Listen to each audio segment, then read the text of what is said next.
Então, Romanos capítulo 16, versículo 1 ao 27, diz assim a palavra do Senhor: Recomendo-vos, pois, Febe, nossa irmã, a qual é serva na igreja que está em Cencreia, para que a recebais no Senhor como convém aos santos, e a ajudeis em qualquer coisa que de vós necessitar, porque tenho hospedado a muitos, como também a mim mesmo. Saudai a Priscila e a Áquila, meus cooperadores em Cristo Jesus, os quais pela minha vida expuseram as suas cabeças, o que não só eu lhes agradeço, mas também todas as igrejas dos gentios. Saudai também a igreja que está em sua casa. Saudai a Epêneto, meu amado, que é as primícias da Acaia em Cristo. Saudai a Maria, que trabalhou muito por nós.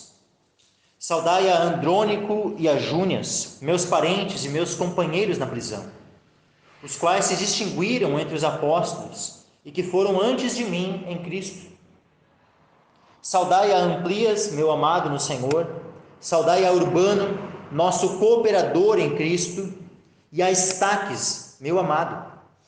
Saudai a Ápeles, aprovado em Cristo. Saudai aos da família de Aristóbulo. Saudai a Herodião, meu parente. Saudai as da família de Narciso, os que estão no Senhor. Saudai a Trifena e a Trifosa, as quais trabalham no Senhor. Saudai a amada Pérside, a qual muito trabalhou no Senhor. Saudai a Rufo, eleito no Senhor, e a sua mãe e minha. Saudai a Assíncrito, a Flegonte, a Hermes, a Pátrobas, a Hermas e aos irmãos que estão com eles. Saudai a Filólogo e a Júlia, a Nereu e a sua irmã, e a Olimpas, e a todos os santos que com eles estão. Saudai-vos uns aos outros com santo ósculo. As igrejas de Cristo vos saúdam.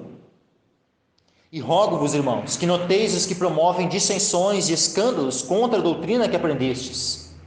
Desviai-vos deles, porque os tais não servem a nosso Senhor Jesus Cristo, mas ao seu ventre, e com suaves palavras e lisonjas enganam os corações dos simples. Quanto à vossa obediência, é ela conhecida de todos. Comprazo-me, pois, em vós, e quero que sejais sábios no bem, mas simples no mal. E o Deus de paz esmagará em breve Satanás debaixo dos vossos pés. A graça de nosso Senhor Jesus Cristo seja convosco. Amém. Saúdam-vos Timóteo, meu cooperador, e Lúcio, Jason e Sosípatro, meus parentes. Eu, Tércio, que esta carta escrevi, vos saúdo no Senhor. Saúda-vos Gaio, meu hospedeiro, e de toda a igreja. Saúda-vos Erasto, procurador da cidade, e também o irmão Quarto. A graça de nosso Senhor Jesus Cristo seja com todos vós. Amém. Ora, aquele que é poderoso para vos confirmar segundo o meu evangelho e a pregação de Jesus Cristo, conforme a revelação do mistério, que desde tempos eternos esteve oculto, mas que se manifestou agora e se notificou pelas escrituras dos profetas, segundo o mandamento do Deus eterno, a todas as nações para a obediência da fé, ao Deus único sábio, seja a glória por Jesus Cristo para todos sempre. Amém. Amém. Glória a Deus. Peço que os irmãos se assentem.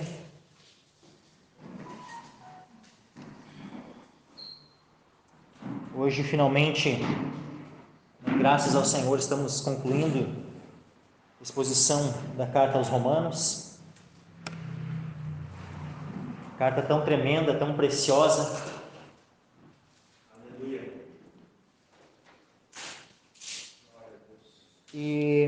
Então vamos iniciar aqui versículo 1. Diz assim: Recomendo-vos, pois, Febe, nossa irmã, a qual é serva na igreja que está em Cencreia. Primeira coisa, havia um costume na época dos apóstolos, onde quando um irmão ou irmã iam para outras localidades e eles não eram conhecidos naquela outra localidade, da igreja, daquela congregação que se encontrava lá, então esse irmão ele levava consigo carta de recomendação. é um costume que ele é útil até hoje. Então não é algo que nós devamos relegar ao esquecimento, algo que pode, essa carta de recomendação, ela pode se manifestar, ela pode, vamos dizer assim, esse mesmo princípio, pelo menos, da carta de recomendação, ele pode ser levado a efeito de outras formas, que não necessariamente sendo escrito uma carta à mão ali de papel, onde a pessoa vai lá, coloca o selo, tá aqui, daí vai lá o irmão, chega lá na igreja, pode ser feito dessa forma também, nada impede, mas hoje podemos, pelos meios de comunicação que existem hoje, pode-se utilizar outras ferramentas para comunicar o mesmo que era feito por uma carta de recomendação. Pode ser por meio de WhatsApp, SMS, e-mail, ligação telefônica, as mais variadas formas de comunicação que nós temos hoje podem ser utilizadas. A comunicação à distância que havia naquele tempo, quando não se podia presencialmente comunicar algo, era por meio de cartas. Então, e é interessante que então Paulo ele está o quê? Unindo na própria carta aos Romanos, uma carta onde estava ali expondo a doutrina tão preciosa do Evangelho, ele está incluindo aqui nessa mesma carta a recomendação à irmã Febe. Então, recomendo-vos, pois, Febe, nossa irmã. E aí ele qualifica ela, diz a qual é serva na igreja que está em Cencreia. O que é Cencreia? Cencreia era poderíamos dizer que era uma cidade, ou quem sabe um distrito, de Corinto. Então Corinto era uma cidade grande, era uma metrópole, naquele tempo assim, e Corinto ficava na Grécia, e Corinto era um porto, só que era um porto que ele tinha dois lados, tinha um lado ocidental e um lado oriental. O lado oriental era Cencreia. O lado oriental de Corinto era Cencreia. Então Cencreia, de um certo modo, fazia parte de Corinto. E ela era serva, então, na igreja que estava em Cencreia, ou seja, na igreja que se reunia nessa parte oriental, nesse porto oriental de Corinto. Ela era serva nessa igreja. Vamos prestar atenção aqui nessa expressão, a qual é serva na igreja que está em Cencreia. E aqui entra um ponto, porque o termo serva, aqui traduzido como serva, é o mesmo termo que é utilizado para diácono, que é transliterado para diácono. O termo grego diácono, ele, em algumas vezes, ele é transliterado, então fica praticamente como é em grego, a expressão daí em português, designa uma função exercida na igreja. É um ofício, assim como pastor, presbítero, bispo, existe também então o ofício de diácono. Mas a tradução, o que significa o termo diácono é um servo, um serviçal. Então todo diácono ele é o quê? Ele é um servo. E aqui a Febe é chamada de serva. E é usado a mesma expressão, o mesmo termo para diácono. O que acontece? Então muitos interpretam a partir dessa referência aqui, como havendo a possibilidade de mulheres servirem na igreja como diaconisas.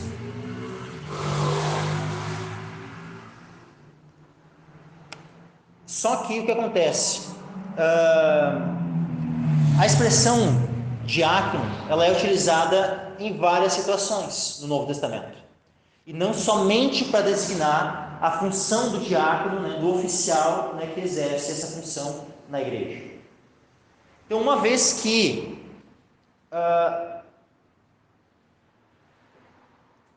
essa expressão ela não tem uma única forma de utilização no Novo Testamento, uma vez que a forma de utilização ela significa basicamente um servo, mas não necessariamente somente um servo no sentido de um oficial da igreja. Ela tem um sentido mais amplo que esse.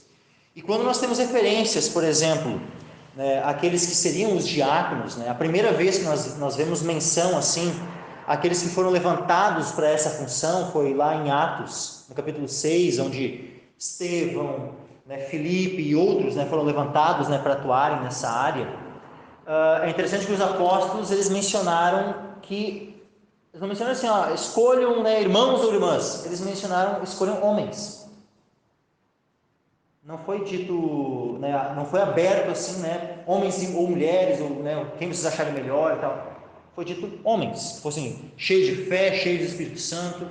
E depois, lá em 1 Timóteo, no capítulo 3, Paulo, ele é usado por Deus ali para descrever, né, as qualificações dos pastores e as qualificações dos diáconos. Só que ali, em relação às qualificações dos diáconos, é dito que eles deveriam ser maridos de uma só mulher. Da mesma forma como em relação aos pastores, né, que fossem maridos de uma só mulher.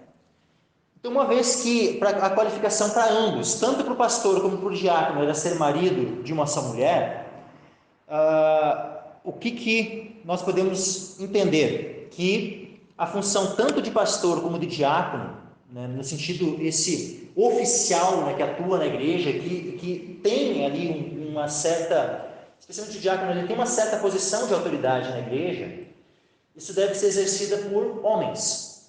Então, tanto o pastorado, isso é muito óbvio, como também a função do diácono, né, isso no sentido de oficial, né, na congregação, deve ser exercido por homens. Então é muito, como é que pode dizer assim, é muito frágil nós queremos defender, ou alguém querer defender, né, porque nós daqui não defendemos isso, mas alguém querer defender somente com base em um texto, por causa que a expressão ali, né, foi utilizada em referência a uma mulher, que então pode, né, as mulheres estarem atuando, né, como oficiais na igreja na função de diáconos. E o que acontece? Tanto a expressão diácono, ela também está conectada com um verbo, né? Um verbo ministrar, né? Servir. Conforme a gente já viu, por exemplo, lá na própria carta aos Romanos, quando eu comentei com os irmãos, no Romanos 12, versículo 6, aliás, versículo 7, né? Se é ministério, seja em ministrar, né?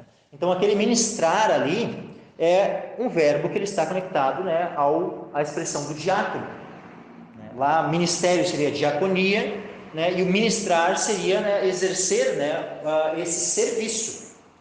Só que o exercer o serviço, né, e ser um servo, né, isso é algo que todos devem, né, ser. Então, no sentido diácono, no sentido de simplesmente de servir na congregação, isso não está restrito a homens, isso é, né, para todos, né, para homens e mulheres. A questão é apenas na questão de oficiais, né, aqueles que vão, né, ter alguma posição de autoridade na igreja. Por quê? O princípio, né, de que a mulher não deve exercer autoridade sobre o homem, ele permanece. Então, isso hoje em dia tem sido, né, solapado, tem sido invertido, né, os papéis hoje em dia, especialmente, né, em virtude do feminismo, né, tem sido dadas novas interpretações. Então, hoje em dia, né, tanto, né, a função, né, de diácono como de pastor, ambas, né, têm sido, em muitas igrejas, exercidas, né, por mulheres, né, mas não é um padrão que nós vemos, né, no Novo Testamento.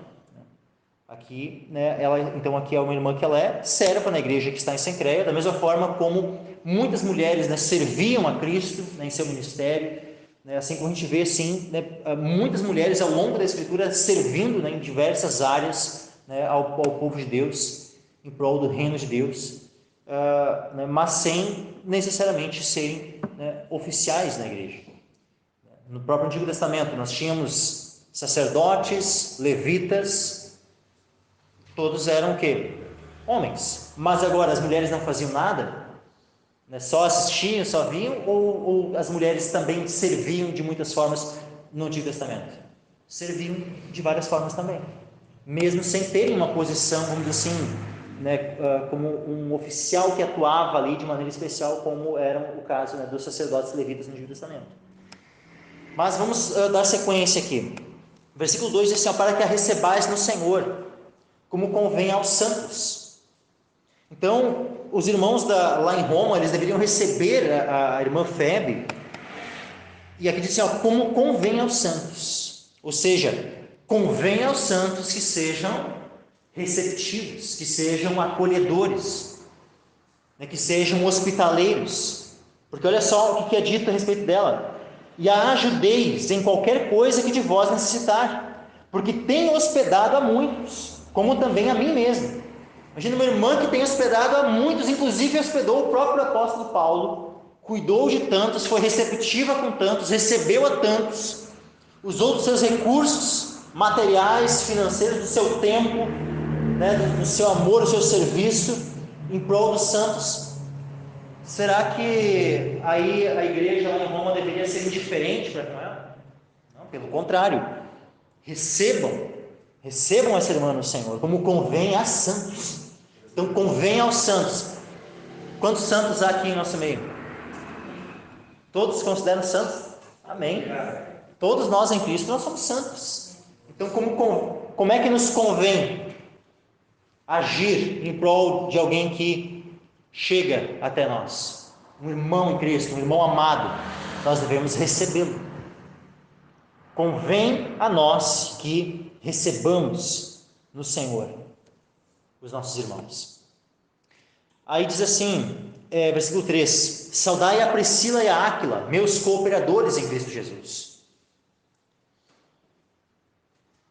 Priscila e Áquila eram um casal abençoado, um casal que Paulo conheceu em Corinto, justamente na cidade de onde Paulo está escrevendo a carta aos Romanos.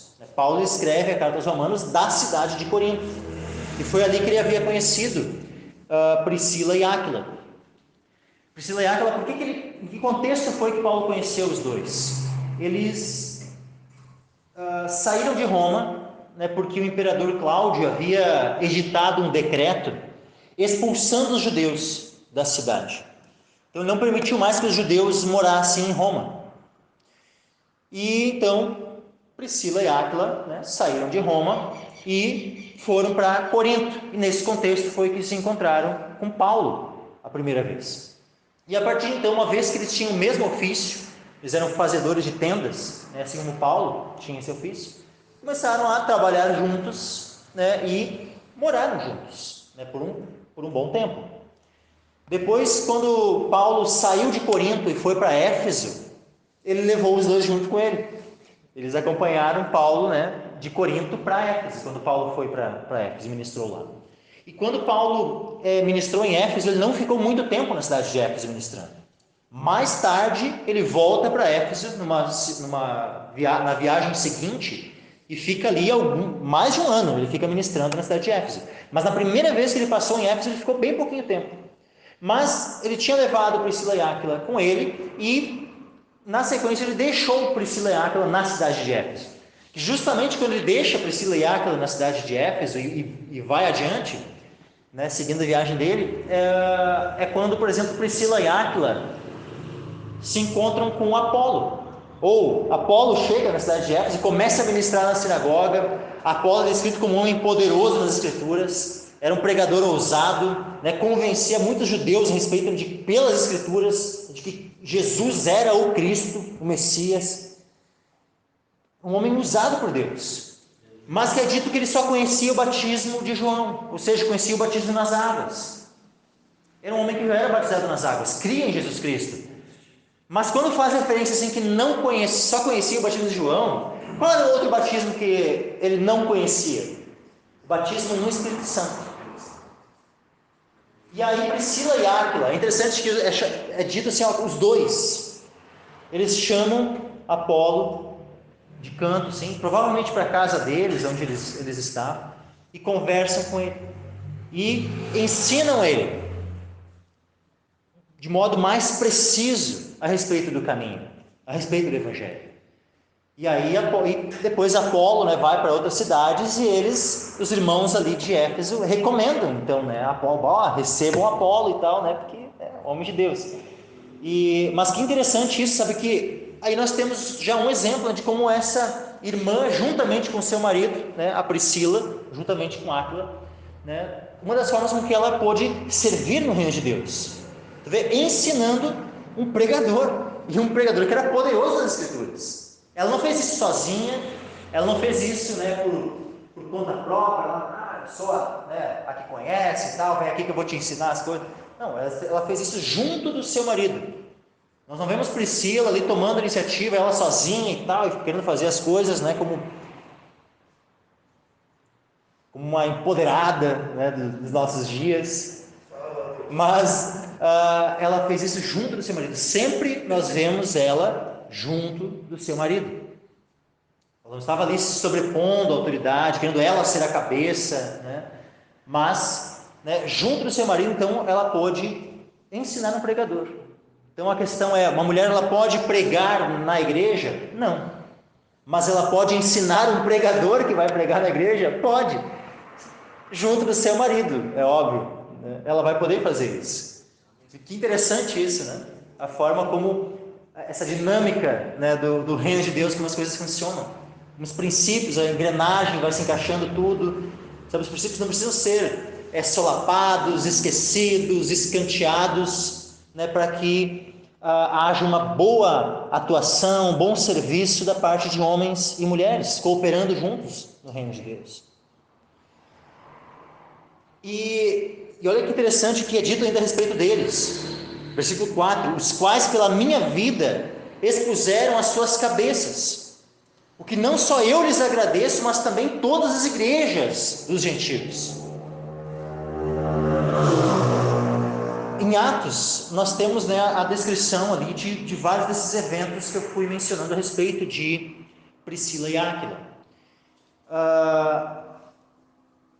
Mas não aparece uma descrição no livro de Atos, né, de quando é que foi isso, de quando se deu isso, que eles expuseram as suas cabeças, né, em prol do apóstolo Paulo, né, que correram o risco, né, de serem mortos, né, para poder defender, para poder proteger, né, o apóstolo Paulo.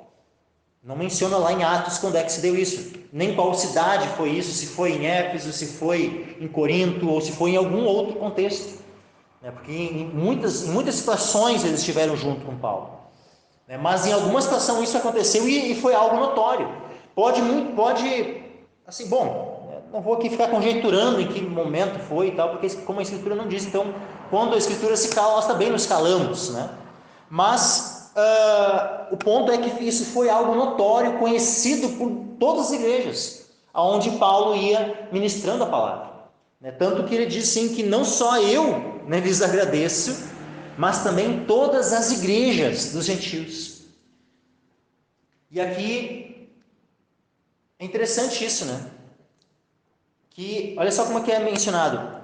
Não menciona a igreja dos gentios no singular. Menciona as igrejas dos gentios, no plural. Por quê? Porque está falando aqui de congregações locais. E as congregações, elas são plurais. Igreja no singular é o quê? É o corpo de Cristo. Então, o corpo de Cristo, que é composto por todos os salvos, isso é a igreja no singular. Aí quando nós tratamos da igreja no singular apenas de salvos. Quando nós falamos assim, falamos sobre a igreja no singular de Cristo, está contido aí um misto de pessoas salvas, de pessoas não salvas, de falsos crentes, de hipócritas e de verdadeiros. Está contido aí um misto ou não?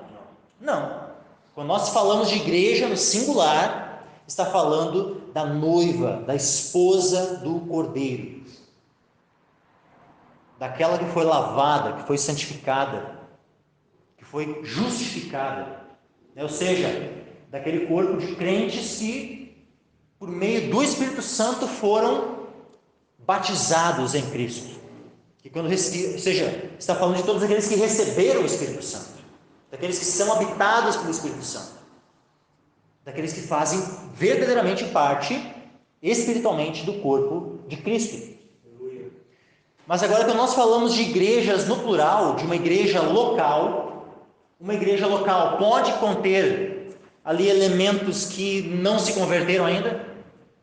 pode conter elementos que não são santificados, pode conter ali alguns que são considerados irmãos, mas que no final de contas não foram regenerados ainda, e ainda não são irmãos, então. Pode conter isso numa igreja local? Pode. Infelizmente, nas igrejas locais contém muito disso. Pode acontecer de numa congregação local todos serem salvos? Pode. Mas pode acontecer também numa congregação local não haver nenhum salvo? Pode também.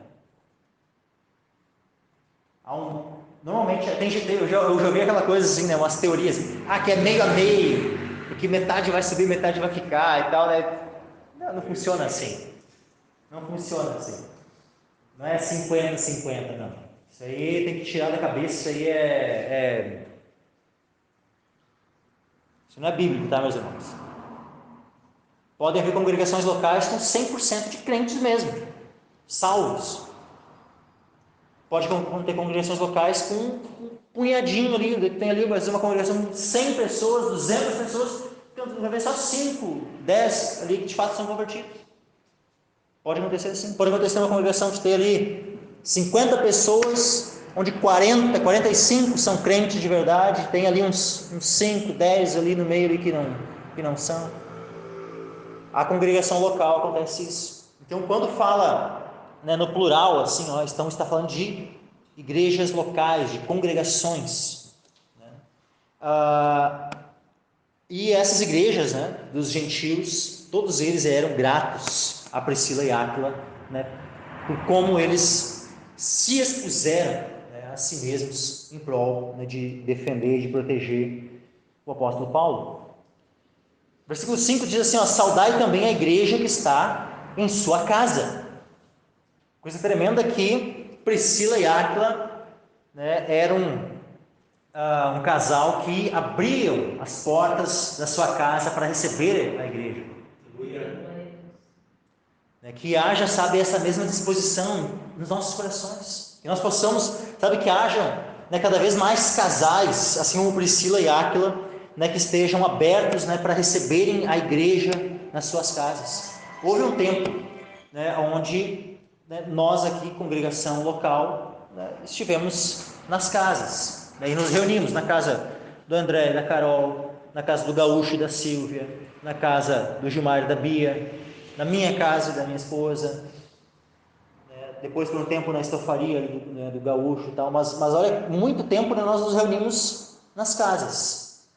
E isso não significa que o fato de estarmos, de termos alugado, né, uma sala, né, um prédio para as reuniões públicas, que nós não precisemos, né, e não possamos fazer reuniões nas casas. Sabe, é uma bênção nós podermos, sabe, né, ainda, né, mantermos algum tipo de reunião nas nossas casas, de a igreja poder estar reunida nas casas. É algo precioso, sabe, porque é algo tão que de fato nos aproxima mais, sabe, sabe, muitas vezes aquilo que acontece, que é tão importante, né, que acontece numa reunião pública, tem outros aspectos que só são possíveis, né, ou pelo menos são mais, né, são facilitados, né, por a reunião nas casas. Que nós como igreja, né, possamos, né, estar abertos a isso, né, a estarmos, né, abertos para receber a igreja, né, em nossas casas, assim como Priscila e Áquila. Aí diz assim, continua Paulo, né, nas saudações: saudai a Epêneto, meu amado, que é as primícias da Acaia em Cristo. Epêneto foi Acaia, tá? Só para relembrar aqui, Acaia era a região, né, lá da Grécia, onde estava a igreja de Corinto. Então Paulo, ele estava em Corinto, Paulo estava na região da Acaia, né, e Epêneto, ele havia se mudado para Roma, assim como Priscila e Áquila. Por que Paulo está saudando Priscila e Áquila? Por que ele está saudando Epêneto? Se Epêneto foi as primícias da Acaia em Cristo? Porque eles não estavam mais junto com Paulo, Priscila e Áquila estavam em Roma, voltaram para Roma, no caso. Epêneto não estava mais na Acaia, tinha ido para Roma, Então Paulo começou o quê? Ver quais são os contatos que ele tinha em Roma, aqueles que eram conhecidos dele, e saudar esses irmãos. Até mesmo para poder formar, sabe, todo esse vínculo com a igreja de Roma, porque muitos irmãos lá em Roma não conheciam pessoalmente Paulo. Então há duas cartas no Novo Testamento que Paulo escreve para congregações que ele não havia estado, né, pessoalmente, que ele mesmo não havia plantado aquelas congregações. Essa carta que ele escreve aos Romanos e a carta que ele escreve aos Colossenses. Tanto a igreja da cidade de Colossos como a igreja em Roma, ambas não foram fundadas por Paulo. Ele escreve as cartas antes de fazer visitas a essas cidades, tanto a igreja de Colossos como a igreja de Roma. E então por isso que ele cita bastante pessoas, né? Tanto no final de Colossenses como aqui no final de Romanos, ele vai citando bastante pessoas justamente para criar esse vínculo, né, com os irmãos. Para os irmãos, o fulano ele conhece o outro e tal, ele vai citando e tal. Então é interessante, sabe, como isso acontece, né, nessas duas cartas, assim, uma citação maior, né, de pessoas, né, para que fique bem firmado assim esses vínculos que havia, né, entre ele, né, e aqueles irmãos, né, que ele já conhecia e que eram então conhecidos daquela igreja. Epêneto então ele é chamado as primícias da Caia, por quê? Porque foi provavelmente o primeiro convertido naquela região, ou pelo menos estava ali naquele grupo, né, de primeiros convertidos. Então provavelmente a primeira vez que Paulo ministrou na Caia, né, aqueles que receberam a Cristo já, se Epêneto não foi o primeiro, estava entre os primeiros, estava ali naquele grupo inicial que foi salvo pela pregação do apóstolo Paulo. Então, né, de maneira especial, né, Paulo tinha um carinho por ele e cita ele de maneira especial, né? Epêneto, meu amado, né, que é as primícias da Caia em Cristo. É tão tremendo porque, com certeza, né, quando nós ministramos o evangelho para alguém e essa pessoa se converte, nosso amor, nosso carinho por essa pessoa é um carinho, é um amor, um afeto especial. Coisa tremenda isso, então, né, que Paulo, né, pôde falar, Epêneto, meu amado, né, que é as primícias da Caia em Cristo. Saudai a Maria, que trabalhou muito por nós. Então, olha só como ele vai citando agora outras mulheres que trabalharam em prol do Evangelho. Esse trabalho é de muitas, ele não vai especificando aqui quais são as formas como elas trabalharam, mas ele vai citando várias mulheres que trabalharam. É muito interessante isso, que depois a gente vai ter mais mulheres ali sendo citadas, né, que trabalharam. Tudo bem que não é o fato de que uma mulher não possa ser uma pastora ou uma diaconisa que ela não vai poder trabalhar no Senhor. Vai poder trabalhar sim, muito no Senhor. Aí diz assim, versículo 7, saudai a Andrônico e a Júnias, meus parentes e meus companheiros na prisão.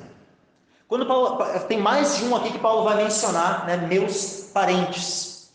E há duas possibilidades, tá? Pode ser que ele fale, né, de parentes no sentido, né, como eles sendo judeus, né? Então, ele usa essa expressão assim, por exemplo, no Romanos 9, versículo 3, né, ele menciona a respeito dos judeus dessa forma. Romanos 9, 3 diz assim, porque eu mesmo poderia desejar ser anátema de Cristo por amor de meus irmãos, que são meus parentes segundo a carne. E ele está falando aqui não, né, de irmãos assim de sangue, tipo filhos do mesmo pai, da mesma mãe, né, mas ele está falando dos judeus de uma maneira geral, e chamando eles de irmãos, né, e de seus parentes. Então pode ser que esses parentes que ele menciona aqui em Romanos 16, que ele vai mencionar mais de um, né? Meu parente, meus parentes, pode ser que ele esteja se referindo a eles como meus parentes pelo fato de eles serem judeus, mas também é possível que fossem de fato, tivessem uma proximidade maior com ele, fossem daqui a pouco primos, né? Tivessem alguma proximidade assim maior de fato de parentesco, né? E não apenas, né, como sendo judeus.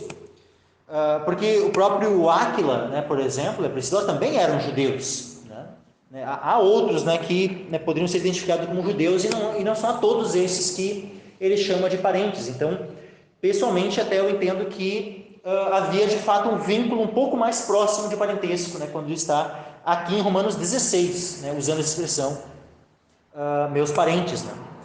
Mas é interessante que ele fala aqui sobre Andrônico e Júnias, né, meus parentes e meus companheiros na prisão, né? Então, além de eles serem parentes, eles em alguma determinada, né, situação, estiveram presos junto com Paulo.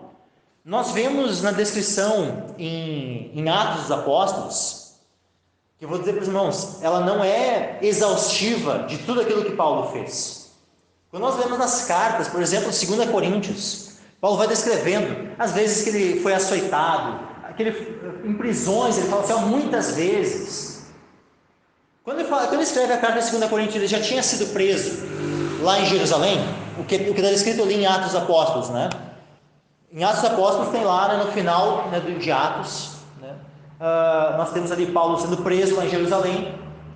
Isso tudo aconteceu, né, depois da carta aos Romanos, né, a gente já viu isso. Então ele é preso lá em Jerusalém e fica ali vários anos preso, e até ser conduzido a Roma. Quando ele escreve 2 Coríntios, isso foi antes dessa prisão. Só que ele fala em prisões muitas vezes. Ele fala em 2 Coríntios. Isso provavelmente não é 2 vezes. Por exemplo, ele poderia falar 2 vezes. Quando ele fala muitas vezes, porque daqui a pouco é 4, 5, 6, 7 vezes. Não diz ali um número, mas ele fala muitas vezes ele foi preso. Só que em Atos a gente vê, antes daquela situação onde ele é preso lá em Jerusalém, e depois fica preso até ser conduzido a Roma, onde finaliza, né, o livro de Atos dos Apóstolos, Paulo preso. Até ali a gente tem descrito no livro de Atos quantas prisões de Paulo, até aquela circunstância ali. Nós temos uma prisão, que é quando ele é preso lá em Filipos, onde, né, Deus manda aquele terremoto, né, que abre as portas da prisão, as algemas caem, tudo. Aquela situação ali tão tremenda, né, é o momento onde é descrito, né, Paulo sendo preso. Mas antes daquela prisão final, é aquela única prisão que aparece ali. Só que o que é dito? Paulo fala que ele foi preso muitas vezes.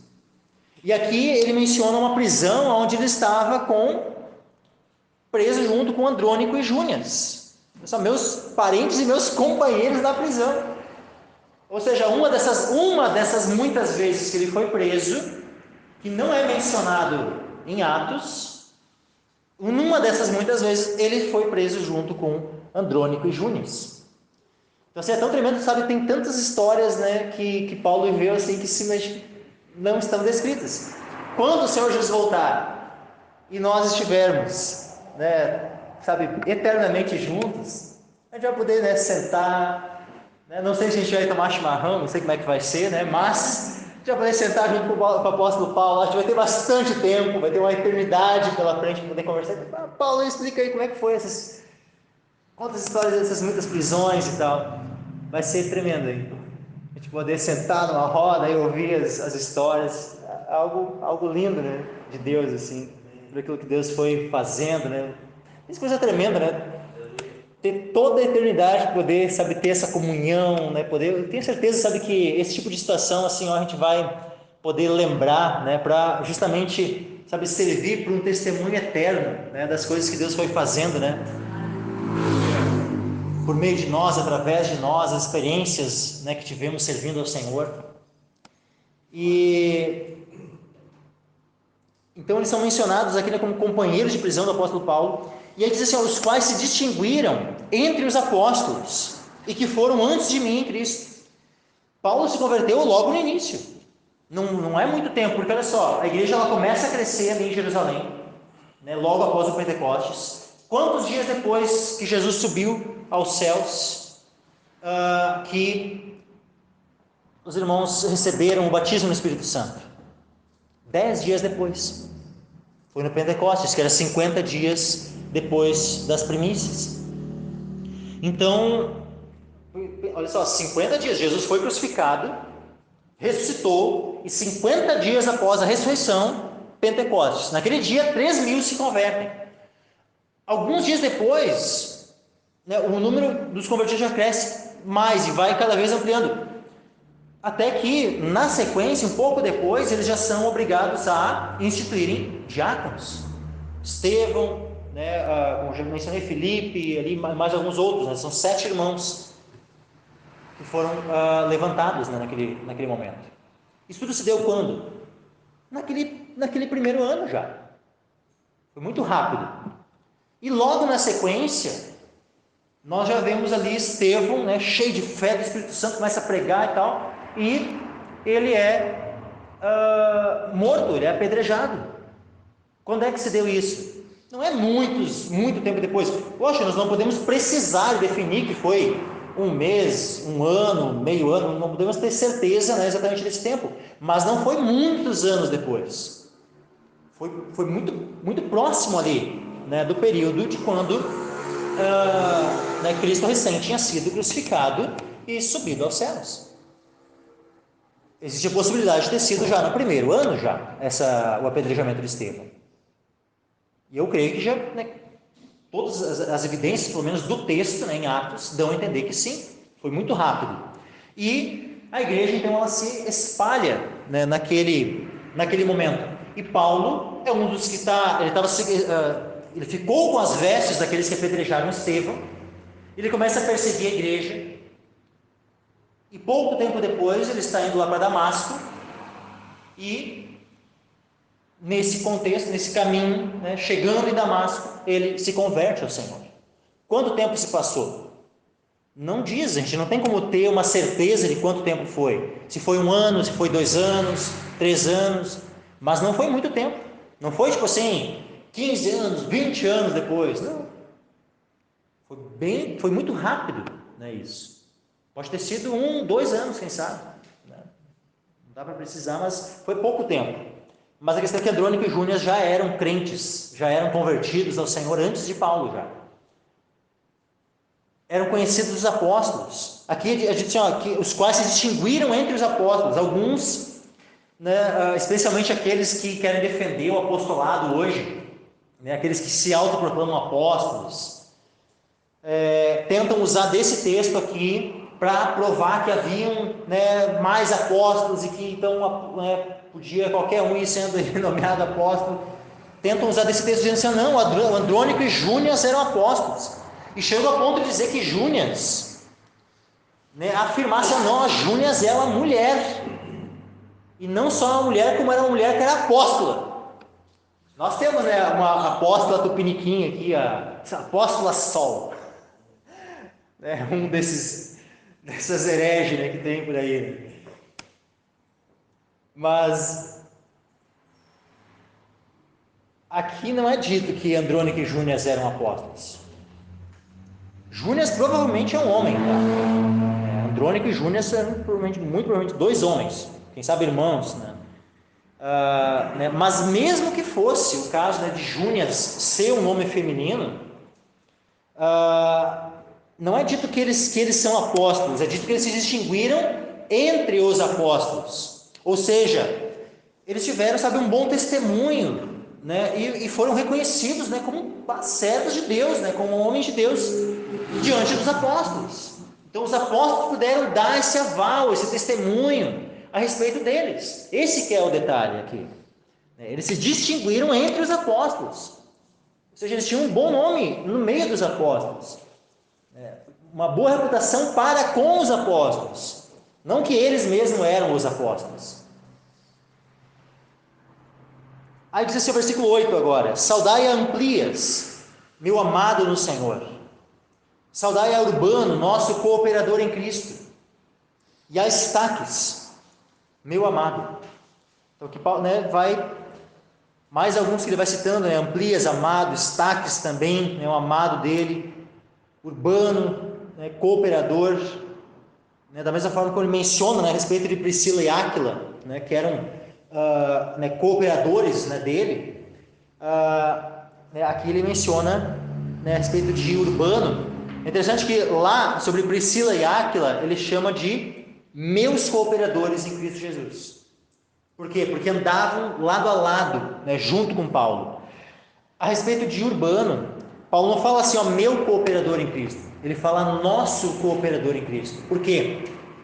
Porque provavelmente Urbano não era alguém que, assim como Priscila e Áquila, né, andaram, né, com Paulo, assim, Então ele chama de nosso cooperador, porque ele era cooperador do quê? Das igrejas. Então era alguém que, né, Paulo reconhecia, né? Pode até ser que tenha andado com Paulo por um momento, né?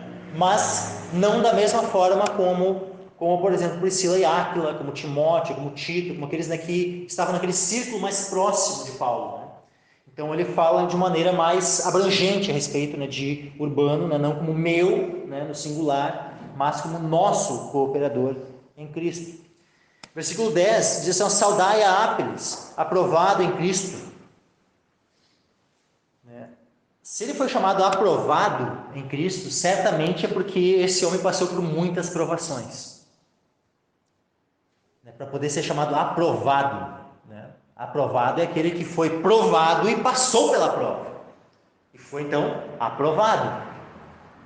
Então, coisa tremenda é, né, que aqui já não era um mártir, né, que havia, né, sido morto pelo Evangelho, né, estava aqui vivo, estava sendo saudado, né, saudai a Ápiles, né, mas passou ali por situações, né, por provações e foi aprovado.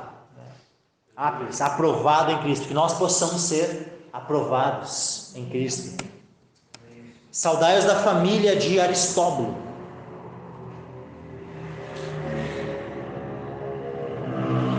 Saudai a Herodião, meu parente. Então, mais um que Paulo menciona, né, como seu parente. Saudai-os da família de Narciso, os que estão no Senhor. Tanto, né, Aristóbulo, né, saudai-os da família de Aristóbulo. Depois ele diz assim: saudai-os da família de Narciso, né, os que estão no Senhor.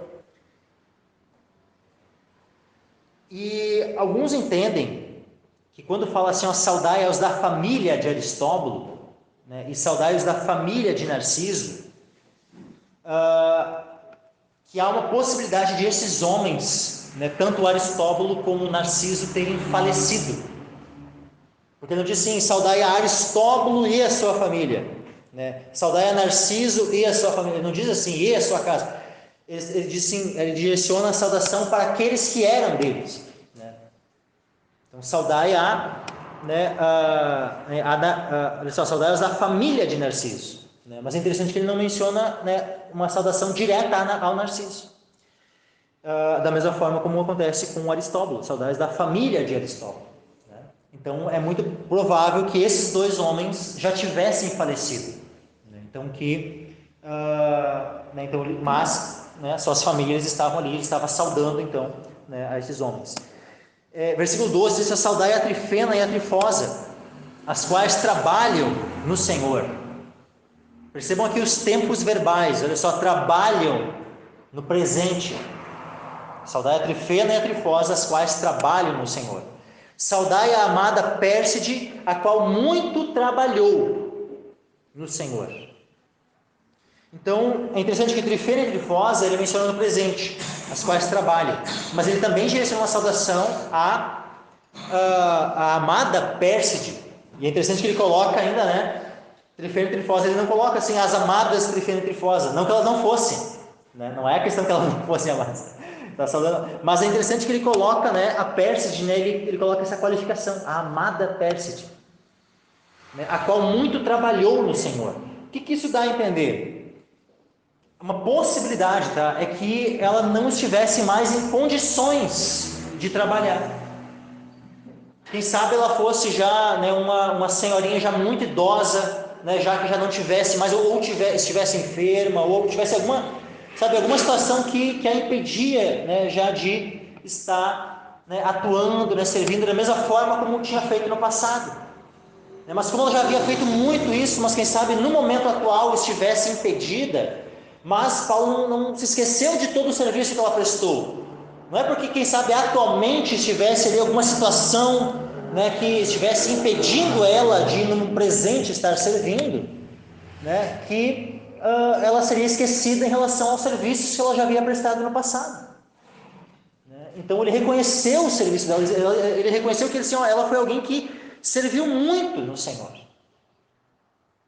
Pode ser que no presente não conseguisse mais, mas o que ela fez já para o Senhor, ele reconhece como ela tendo servido muito, a qual muito trabalhou no Senhor. Chama ela de amada Pérside.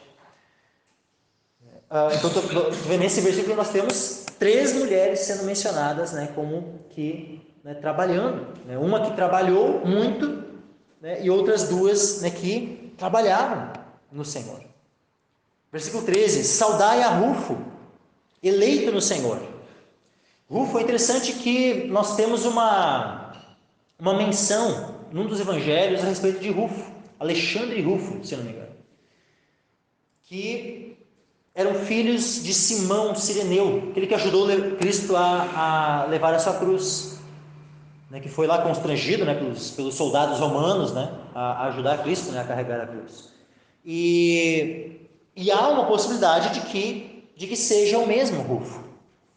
Então Paulo menciona, né, esse Rufo, né, eleito no Senhor, né, alguém que tinha sido escolhido, né, assim como aqui provavelmente não está falando, lógico, pode ser que faça referência, né, no sentido, né, dessa eleição, né, aquela que se deu antes, né, dos tempos, dos séculos e tal, né, para salvação, tudo mais, mas pode ser que não estivesse sendo mencionada esse tipo de eleição específica, né, mas quem sabe uma eleição semelhante àquela do apóstolo Paulo, no sentido de serviço, né, quando é dito assim a respeito de Paulo, né, o Senhor diz assim para Ananias, né, que ele era um vaso escolhido, né, ou seja, um vaso eleito, né, porque o verbo ali pode ser traduzido, né, tanto como escolhido como eleito, né?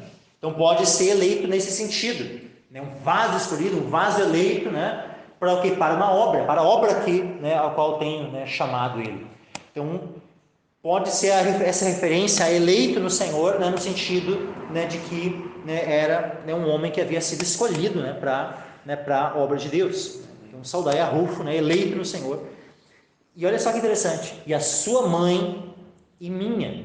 Então Rufo era alguém que estava junto de sua mãe, né, estavam os dois juntos, por isso que a saudação é dada, né, mencionada aos dois, né, a Rufo e a sua mãe, mas ele diz a sua mãe e minha. E com certeza Paulo aqui não está falando, né, dela, né, como sendo de fato a sua mãe natural, né, segundo a carne, né, mas alguém que tinha uma atitude para com Paulo, né, um tratamento para com Paulo, né, como de uma mãe para com um filho, né, e Paulo, né, tinha um carinho por ela, né, como de um filho, né, para com a sua mãe, né, que, sabe, né, eu tenho a minha mãe, né, e, né, né, segunda carne, que é muito preciosa, né, mas também tenho a minha sogra, né, que também é uma mãe, né, para mim, né, também, por mais que não seja minha mãe na carne, né, mas assim como Paulo podia falar a respeito, né, da mãe de Rufo, né, como sendo mãe dele também, né, a mãe da minha esposa também é minha mãe, né, também né, outra mulher aqui da congregação que eu também posso dizer que é uma mãe é a Silvia, né? Silvia também, assim, ó, é uma bênção na minha vida, assim, eu tenho um carinho, né, pela Silvia como né, de um filho para com uma mãe. E versículo 14, né, diz assim: saudai a Assíncrito, a Flegonte, a Hermes, a Pátrobras, a Hermes a Hermas e aos irmãos que estão com eles. Então aqui é interessante que aqui Paulo ele menciona alguns grupos, e provavelmente esses grupos que ele está mencionando eram as igrejas, olha só que eu vou falar, igrejas que se reuniam em Roma, porque muito provavelmente a igreja né, da cidade de Roma, ela não era composta por uma congregação única, né, mas uma congregação, né, uma igreja plural, né, ou seja, várias congregações se reuniam em locais diferentes, né, então nós vemos ali Priscila e Áquila, né, que tinha uma igreja que se reunia na casa deles, né, como ele diz ali, saudai, né, também a igreja que está em sua casa, né, no versículo 5. Mas agora, por mais que não se mencione o termo igreja, né, nessas outras situações aqui, mas provavelmente eram, né, congregações que estavam aqui, que ele mencionava alguns representantes dessas congregações. Por isso, saudai a Assíncrito, Flegonte, Hermes, Pátrobras e Hermas e aos irmãos que estão com eles. Depois, no versículo 15, saudai a Filólogo e a Júlia e a Nereu e a sua irmã e a Olimpas e a todos os santos que com eles estão. Então, existe é bem provável que ele vai fazendo essas saudações agora em grupos distintos, né, e aos irmãos que estão com eles, né, como que justamente dando algumas saudações para essas congregações, né, da cidade de Roma. Porque se havia ali a igreja que se reunia na casa de Priscila e Áquila, né, será que todos os santos, todos os irmãos, né, de toda a cidade de Roma, todos eles conseguiram juntar todo mundo na casa de Priscila e Áquila? Provavelmente não. Então haviam vários grupos, né, na cidade de Roma. Né? Versículo 16, ele diz assim: saudai-vos uns aos outros com santo ósculo. A igreja, as igrejas de Cristo vos saúdam. Interessante que, mais uma vez, né, Paulo usa esse termo, né, no plural, né, porque ele está ali falando, né, como apóstolo dos gentios e representante, né, ou representando, né, a todas as igrejas que ele havia plantado, né, todas as congregações que ele havia plantado, edificado, fundamentado.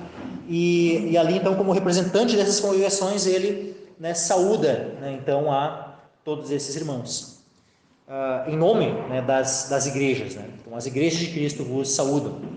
E ele diz: saudai-vos aos outros com um santo ósculo. Né? O que é? É um beijo santo. Né? Ele qualifica esse beijo como santo, né, justamente para, né, distinguir, né, do beijo, vamos dizer assim, que é próprio, né, entre um marido e uma esposa, né, vamos colocar assim. Não é somente de um homem e uma mulher, né, não, né, porque tem que ser um marido e uma esposa. Né. Esses estão aptos, né, para se beijar, né, que também, lógico, vai ser um beijo santo também, né, não vai deixar de ser santo, mas que, lógico, ele vai ter um outro beijo entre um marido e uma mulher tem um significado diferente, né, entre quando, né, dois irmãos em Cristo, né, se saúdam com um beijo. Então, o ósculo santo, né, o beijo santo, né, ele tem significado, né, de amor, né, de afeto, né, entre os irmãos em Cristo, né, e ele não deve ter nenhum tenor, nenhum teor, nenhuma conotação, né, de sensualidade ou algo do tipo, né? É santo. Versículo 17, né? E rogo-vos, irmãos, que noteis os que promovem dissensões e escândalos contra a doutrina que aprendestes. Desviai-vos deles. Então, aqui Paulo, ele roga, né? Então é assim, por favor, meus irmãos, por favor, não esqueçam disso, lembrem-se disso. De uma coisa, notem, percebam, prestem atenção naqueles que promovem dissensões e escândalos contra a doutrina que aprendestes. E qual é a atitude então que você deve tomar? Percebemos que tem um fulano lá que está ensinando heresias, que está ensinando algo que é contrário a essa doutrina. O que o herege? Esse aqui é o herege. O herege é aquele que ensina doutrinas que são diferentes da sã doutrina. O que o herege, o que deve acontecer? Em outras cartas, Paulo vai falar que o máximo que vai se fazer em relação ao herege é uma ou outra. Não é uma ou outras, né? Não é uma ou outra. Ou seja, às vezes uma já basta. Admoestou uma vez, alertou uma vez, falou uma vez, no máximo vai falar mais uma. Depois evita-o. Paulo fala lá em Tito. Aqui, Paulo está falando aos irmãos, né, desviai-vos deles. Até assim, daqui a pouco já teve uma pessoa que foi lá e falou com fulano, e os restantes dos irmãos ficaram sabendo que aquela pessoa já foi advertida. Não tem que cada um tomar a iniciativa de ir lá e tentar, cada um, né, dos irmãos vai falar, vai dar uma e outra demonstração, depois vai lá o outro irmão, dar uma outra demonstração, vai lá o outro. Não. Já teve uma pessoa que fez isso, já teve um pastor, né, ou algum irmão maduro e tal, que já foi lá e falou e exortou aquele herege, para abandonar aquela falsa doutrina e não deu ouvidos, não se arrependeu, os demais irmãos não tem que ficar indo e querer cada um lá por conta de convencer. Não, o que a igreja, o que os irmãos, a congregação vai fazer? Vai se desviar, ou seja, vai se apartar dele. Vai se apartar, não é para comer, não é para receber em casa, não é para considerar irmão, não é para se apartar, é para se desviar deles, né, se for mais um. Porque os tais não servem a nosso Senhor Jesus Cristo, mas ao seu ventre. E com suaves palavras e lisonjas enganam os corações dos simples. Então, por isso, esse cuidado, assim, que ninguém venha se achar, não, mas eu sou o bambambam, eu tenho poder nas escrituras, eu vou lá, eu vou convencer. Será que é prudente, né, ficar, né, se achando tão grande assim para querer, né, confrontar o herege e tal? Lógico que nós devemos sim estar preparados, né, nós devemos estar, nós devemos ter conhecimento dessa doutrina, né, para não sermos levados em roda, né, por qualquer vento de doutrina. Mas assim, é melhor nós evitarmos do que nós darmos corda numa tentativa de convencer e daqui a pouco acabar enchendo a nossa própria cabeça de dúvidas. Então, dependendo da situação, é mais prudente não se envolver, manter a distância, se apartar, do que ir lá e daqui a pouco, né, como o cara vai lá com uma palavra suave, como diz ali, com lisonjas, né, e quando vê, um coração acaba sendo enganado. Então, que nós venhamos, a não ficar tendo altos pensamentos a nosso próprio respeito, né? Mas sermos humildes. Será que daqui a pouco eu não posso ser, né, eu me considerando tão grande, e quando eu sou esse simples aqui que vai ser enganado? Então, que nós não venhamos a ficar nos considerando, né? É melhor a gente se considerar simples e ser prudente e não ser enganado, então, né, mesmo que daqui a pouco tivesse uma maturidade, né, para não ser enganado, do que se considerar, né, o sábio, o entendido e tal, e daqui a pouco está ali tropeçando.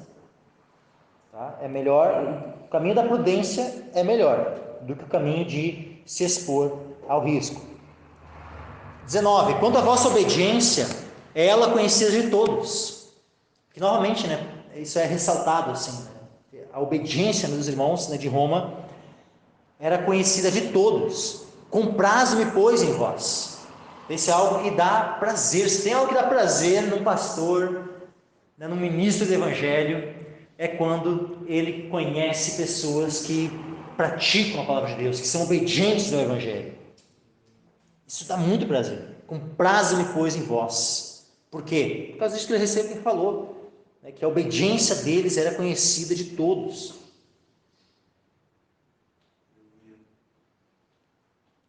E eu quero que sejais sábios no bem, mas simples no mal. Então, houve um homem que foi criado por Deus, Adão. E depois, a partir da costela desse homem, Deus formou a mulher, Eva. Ambos estavam no Jardim do Éden. Lá no Jardim do Éden, aparece a serpente, a antiga serpente, que é o diabo, Satanás, e ofereceu para a mulher a única coisa que Deus havia proibido, que havia dito ao homem que ele não deveria comer. Não coma do fruto dessa árvore, do conhecimento do bem e do mal. Tu vê? Do conhecimento do bem e do mal. O que a serpente foi lá e disse para vamos ser conhecedores, assim como Deus, né? Conhecereis o bem e o mal. O bem e o mal. O que é dito aqui? Que nós devemos ser sábios no bem, mas simples no mal. Sábio e o simples, tá? Elas estão, né? O que é o simples? O simples é uma pessoa que normalmente ela tem menos, né, um entendimento mais diminuto. Né? Ela não tem um entendimento, né, grande das coisas e tal, não tem uma sabedoria, né? Mas agora, em que sentido que nós devemos então ser simples? Ter esse entendimento, sim, a respeito do mal. Ou seja, a gente não deve ser sábio no mal, porque essa sabedoria maligna, essa sabedoria do mal, ela é algo que realmente vai contaminar o coração. É justamente a proposta que o serpente fez. Tem o conhecimento do bem e do mal. Não era um conhecimento só do bem. Mas qual é a proposta de Deus para nós? É que nós venhamos a conhecer o bem. É que sejamos aperfeiçoados no bem, não no mal. No bem nós devemos ser sábios, mas no mal nós devemos ser simples.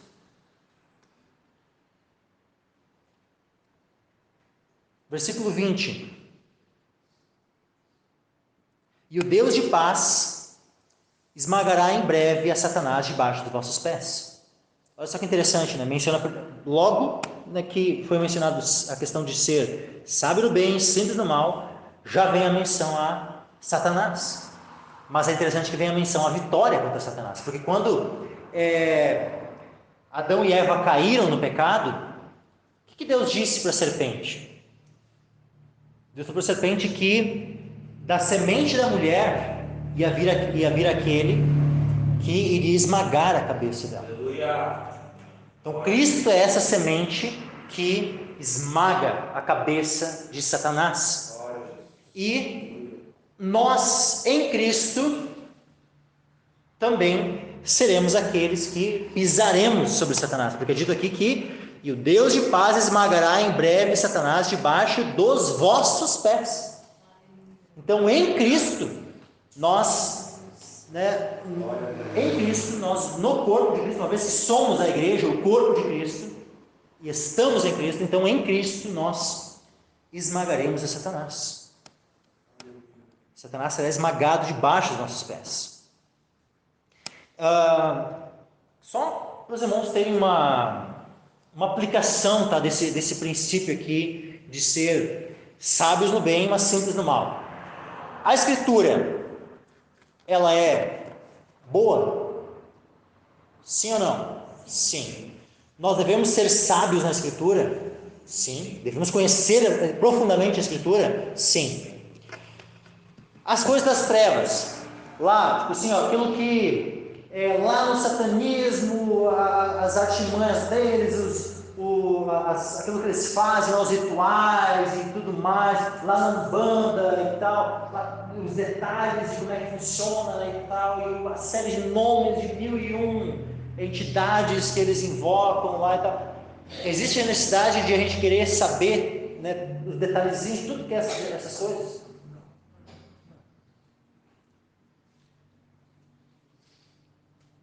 Lá em Apocalipse, no capítulo, bem no início, é uma das cartas às igrejas, é dito assim no versículo 24 do capítulo 2, Apocalipse 2, 24. Mas eu vos digo a vós e aos restantes que estão em Tiatira, a todos quantos não têm esta doutrina, e aqui ele fala, não é uma doutrina boa, é uma doutrina má, a todos que não têm essa doutrina e não conheceram, como dizem, as profundezas de Satanás, que outra carga vos não porei. Então havia uma doutrina, tá, que estava sendo ensinada na igreja de Tiatira, e um dos conteúdos dessa doutrina era relacionado ao quê? As profundezas de Satanás. O que Jesus diz aqui? Que era, não, então vão lá, se informem e se aprofundem nisso. É isso que ele diz? Não, ele diz, eu não vou pôr essa carga sobre vocês. Outra carga, olha só, e não conheceram, como diz a profundeza de Satanás, vocês que não conheceram isso, vocês que não se inteiraram desse tipo de doutrina aí, o que eu digo para vocês? Outra carga vos não porei, ou seja, eu não vou pôr essa carga sobre vocês. Então, nós precisamos ficar indo atrás, por exemplo, lá de Daniel Mastral, que vai falando de 1001 das coisas lá, de como é que funciona o satanismo e magia, não sei o que lá, outras coisas. Precisamos disso? Não. Cristo disse que não quis pôr essa carga sobre nós, não há necessidade disso. Nós não vamos estar mais habilitados para fazer o bem se tivermos esse tipo de conhecimento, então que sejamos simples no mal. Aquilo que é as obras das trevas, que a gente não tem que nem ficar mencionando, o que é essa menção? Óbvio que é justamente o quê? Os detalhes do que eles ficam fazendo. Não cabe a nós. Então que sejamos simples nesse tipo de coisa. Simples no mal e sábios no bem. Então assim, e hoje em dia tem muito no YouTube, assim, tem muitos canais focados só nisso, em se aprofundar nas coisas do mal, em se aprofundar nas coisas, né, sabe, do que as trevas estão fazendo. Não precisa disso, meus irmãos. Não queiram, sabe, ficar tendo sobre si esta carga. Coloquem o foco de vocês em conhecer aquilo que é bom, a Escritura. Uma vez que vocês conhecem aquilo que é bom, vocês vão estar aptos para resistir e refutar tudo aquilo que é mal. Amém, meus irmãos? Continuando aqui. Então, Deus de paz esmagará em breve Satanás debaixo dos nossos pés. Isso aqui já vai se dar, meus irmãos, primeiramente, quando Jesus voltar. Porque tu vê que fala no futuro, né? Em breve, né? Esmagará, né? Então, o Deus de paz esmagará em breve Satanás debaixo dos vossos pés. Isso vai se dar especialmente na vinda de Cristo. Por quê? Porque hoje Satanás ele é um acusador. Hoje Satanás ele é o tentador. Ou seja, ele ainda está atuando contra nós. Ele e suas hostes. Mas, quando Jesus voltar, nós vamos receber corpos glorificados. A nossa alma, o nosso espírito serão plenamente santificados, aperfeiçoados. E estaremos para sempre com o Senhor Jesus. E nós glorificados, reinando sobre a terra. E onde é que vai estar Satanás? Satanás vai ser preso. E Satanás vai ser lançado no abismo. Ele vai estar no abismo. Abismo que onde é que é? Para baixo da terra, debaixo dos pés. Vai ficar por 1000 anos. Vai se colocar no selo, vai ficar ali preso, em tormentos já ali no abismo, né? Mas só provisoriamente, até que por fim ele seja lançado no tormento eterno, que é o lago de fogo. Mas, prosseguindo aqui para a gente poder concluir hoje, aí Paulo, ele já, é interessante que aqui já parece que iria concluir a carta, né? A graça de nosso Senhor Jesus Cristo seja convosco, amém. Paulo, assim, parece que ele tem nessa carta aos Romanos, isso é muito tremendo, assim, parece que há uma dificuldade de se despedir dos irmãos. Sabe quando a gente está ali, né, tu fica ali, ou no telefone, ou pessoalmente, então tá, boa noite, e aí, daí talvez surge mas isso, tá, tchau, tá isso, Deus abençoe, abraço, e daí fica, né, aquela dificuldade de finalizar a conversa né, sabe, é algo parecido aqui, né, porque quando ele finaliza lá no 15 já, né, 15:33, final do capítulo 15, e o Deus de paz seja com todos vós, amém. Quase que lá parecia ser o fim dele, começa nas saudações, aí quando vem aqui, a graça de nosso Senhor Jesus Cristo seja convosco, né, amém. Mas daí, peraí. Saúdam-vos, Timóteo, meu cooperador. Né? Só que esse ponto aqui, sabe, não é que havia aqui, deu um ato de memória, né, alguma coisa assim, não. Né? A gente comenta dessa forma assim, mas toda a Escritura ela é inspirada por Deus. Tá? Então, se há essa bênção aqui, e depois há uma bênção muito semelhante depois, essa repetição ela não é em vão. Porque nada do que está na Escritura, nenhum versículo que está na Escritura é em vão. Cada versículo do que está na Escritura é útil. Cada repetição do que há na Escritura é útil. Aleluia. Aí diz assim, versículo 21, saúdamos Timóteo, meu cooperador. Então, Timóteo é o primeiro a ser mencionado. Né? Por isso que, se Deus permitir que eu e minha esposa tenhamos um filho, ou mais, né? Mas o primeiro, né, vai ser Timóteo. né? Timóteo é muito, muito precioso. Saúdamos Timóteo, meu cooperador, e Lúcio, Jason e Sosípatro, meus parentes. Eu, Tércio, que esta carta escrevi, vos saúdo no Senhor. Então aqui, né, Tércio era aquele que estava escrevendo a mando de Paulo, ou seja, Paulo ia ditando. É da mesma forma como Jeremias e Baruque, né, que Jeremias ia ditando e Baruque ia escrevendo. A mesma coisa acontecia aqui. Paulo foi ditando a carta aos romanos e Tércio era aquele que estava escrevendo, né, a carta. Então, versículo 23, saúda-vos Gaio, meu hospedeiro, e de toda a igreja. É interessante que Gaio, tem alguns Gaios que são mencionados na Escritura. E eu não sei exatamente de qual Gaio Paulo está falando aqui. Porque daqui a pouco até porque há uma característica muito semelhante deste Gaio aqui, e daquele Gaio, né, que o maninho deve estar bem inteirado, né, lá de 3 João, né, que é mencionado como alguém que era hospitaleiro, que recebia, né, a todos na sua casa, assim, né? Então, assim, então há a possibilidade de ser o mesmo, né? Lógico, não tem como a gente bater o martelo e dizer é o mesmo, né? Mas existe a possibilidade de tanto aquele Gaio de 3 João ser este mesmo Gaio. Pelo menos esse aspecto de hospitalidade é algo muito visível e mencionado, né, como uma característica de ambos, se forem dois diferentes. Isso se não for, né, o mesmo homem, né? Saúda-vos Gaio, meu hospedeiro, e de toda a igreja.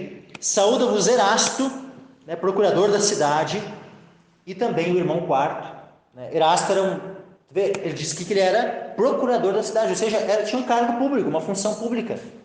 Só que isso não impediu ele de servir no Evangelho, porque ele é mencionado em pelo menos mais 2 cartas. Ele é mencionado. Ele era um cooperador do Evangelho,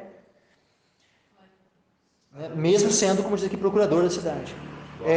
Versículo 24: a graça de nosso Senhor Jesus Cristo seja com todos vós. Amém. E aí, então, mais uma vez, aqui é muito semelhante, né, essa bênção, né? A graça de nosso Senhor Jesus Cristo seja com todos vós, muito semelhante àquela do versículo 20, né? Mas, aí então Paulo finaliza, né, a carta aqui com que é chamada, né, uma doxologia. O que é isso? Uma doxologia.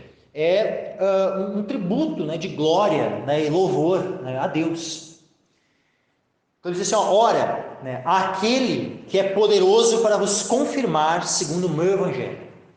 Então a primeira coisa que, né, a respeito de que Paulo está falando a respeito de Deus aqui, né, é que Deus é poderoso para nos confirmar, ou seja, para nos manter firmes. Tá? Então nós somos confirmados, nós nos mantemos firmes no evangelho. Por nós mesmos? Não. Se dependesse simplesmente de nós, ai de nós. Mas graças a Deus, né, que o nosso Deus é poderoso para nos confirmar. Sabe, isso deve nos fazer, meus irmãos, descansar. Entendam que descansar é diferente de ser negligente e de ficar ocioso. É diferente de se acomodar, tá? Descansar é diferente de se acomodar. Então, quando a gente ouve assim, que Deus é poderoso para nos confirmar, isso não significa então que a gente pode, né? Então tá, então não vou fazer mais nada, porque é Deus que vai me confirmar mesmo, então, né? Não. Isso aqui é para nós, sabe? Para nós não ficarmos aflitos, né? Preocupados com o futuro. Mas será que eu vou? Não, peraí. Confia em Deus. Deus é poderoso para te confirmar. Não depende de ti, depende dele. Mas agora, isso não significa então que a gente deve ficar de braços cruzados, ociosos, sem fazer nada. Nós devemos nos esforçar. Nós devemos, né, nos santificar, nos empenhar com o máximo das nossas forças. Mas não nos estribando em nós mesmos. Não achando que é o nosso esforço que, né, vai ser o que vai nos manter. A gente deve fazer tudo o que estiver à nossa mão.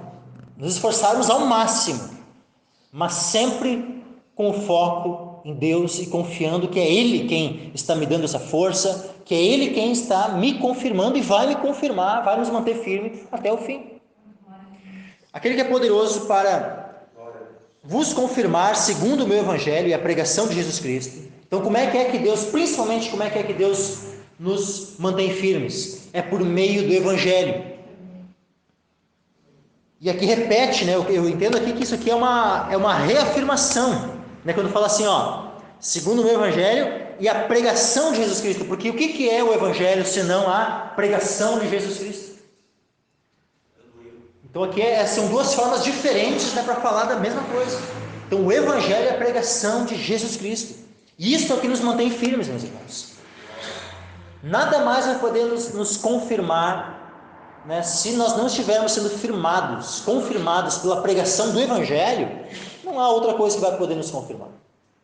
Não há qualquer tipo de artifício que vai poder nos dar firmeza, né, se não for por meio da pregação do Evangelho.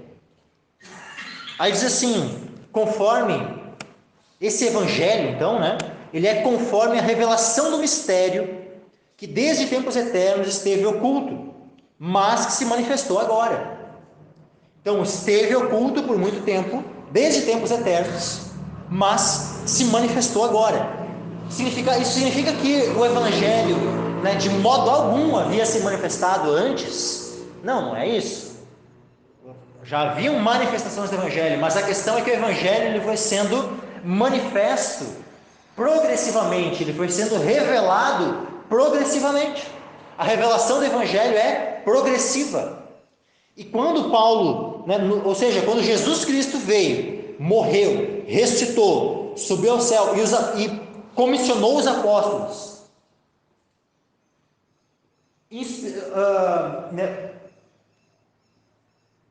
usou eles, né, por meio do Espírito Santo, para escrever as palavras inspiradas de Deus.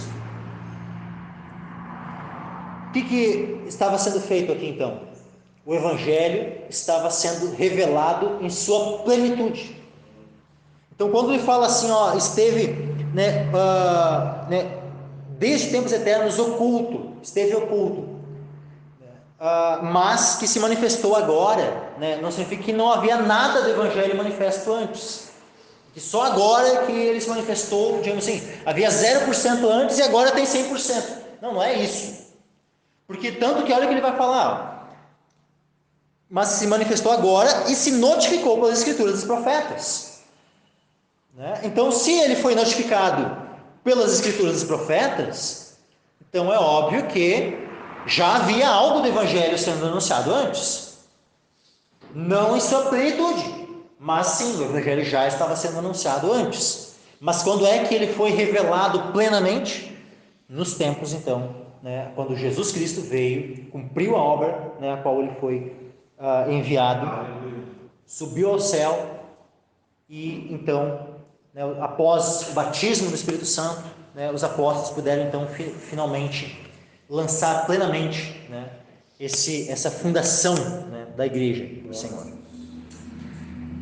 Então se manifestou agora, se notificou pelas Escrituras dos profetas, segundo o mandamento do Deus eterno. Então o Evangelho é algo que ele já foi planejado, né, essa obra por meio de Cristo já foi planejado desde tempos eternos, desde antes da fundação do mundo. É que o Evangelho, né, já foi, vamos dizer assim, já estava, né, dentro dos planos de Deus, né, dentro do propósito de Deus. Ele é um propósito que é eterno. Então esse propósito que é eterno, do Deus eterno, que é mencionado aqui, né, o mandamento, conforme segundo o mandamento do Deus eterno, né, a todas as nações para a obediência da fé. Então esse Evangelho, né, que o Deus eterno mandou anunciar, ele mandou anunciar a todas as nações para a obediência da fé. Então é interessante que não fala simplesmente, né, para a todas as nações para a salvação por meio da fé, por mais que é uma consequência. Quando as pessoas recebem e creem no Evangelho, são salvas. Mas o foco que é dado aqui é o quê? A todas as nações para a obediência da fé. Então, o Evangelho, ele desperta uma fé que nos leva à obediência. A obediência que agrada a Deus é aquela que é fruto da fé. E nenhuma fé é aceitável diante de Deus se não nos leva à obediência. Porque a fé sem obras é morta. Então a fé sem obras, a fé sem obediência é uma fé morta. É uma fé só de boca. A pessoa diz que crê, mas no fim das contas ela não é prática. Então a fé de um salvo é uma fé que o conduz à obediência. E a obediência de um salvo, ela não é uma obediência apenas exterior, mas ela é fruto da sua fé no Evangelho. Amém, meus irmãos? E para finalizarmos então, ao Deus único, sábio, e como o nosso Deus é sábio, e o nosso Deus ele não é sábio, ele é único, não existe outro Deus além dele. Ao Deus único, sábio, seja a glória por Jesus Cristo para todos sempre. Amém. Se nós glorificamos a Deus é por Jesus Cristo, meus irmãos. Porque sem Cristo, se não fosse a obra de Cristo, o que seria de nós? Nós iríamos glorificar a Deus se não fosse Cristo ter nos salvo? Não, estaríamos vivendo não para a glória de Deus, estaríamos fazendo tudo o oposto daquilo que é para a glória de Deus. Seríamos simplesmente em rebeldia contra Deus. Mas graças a Deus por Jesus Cristo, pela sua obra, porque dessa forma nós podemos glorificar a Deus, de todas as formas, com a nossa boca, com a nossa vida, com todo o nosso ser, com todo o nosso tempo, em tudo que nós fazemos, nós podemos glorificar a Deus por meio de Jesus Cristo. E isso desde agora e para sempre, é para todos sempre. Amém, meus irmãos?